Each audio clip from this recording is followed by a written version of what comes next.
megachurches and biblical discipleship. I served a megachurch. The last church I was on the staff of was a church in the western suburbs of Chicago called Christ Church of Oak Brook. I think we would be considered a megachurch at 3,500 to 5,000 members.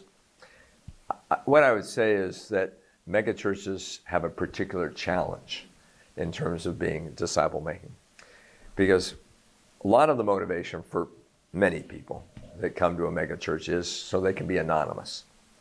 And to the extent that you have a large crowd that's anonymous, that doesn't want to be known, yes, it would be very difficult for a good percentage of the people to actually become disciples that have intentionality. It's interesting to me that Jesus called the 12 out of a larger group, that Jesus did not entrust himself to the crowds. John says that pretty clearly at the end of the second chapter of John, that he was kind of suspicious of the motives of the crowds. They came for the healings. They came for all the wonderful benefits. It's wonderful to be around somebody that's performing all these miraculous activities. You can get a lot of energy off of that. Sometimes megachurches have great preachers that are very entertaining, and you can create an audience that's very passive.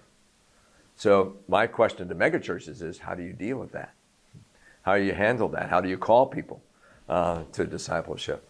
Because you're going to have a lot of passive, consumer-oriented people in megachurches.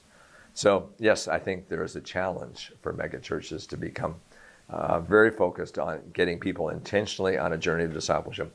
Because the first step on the journey of discipleship is to get out of the crowd and be known.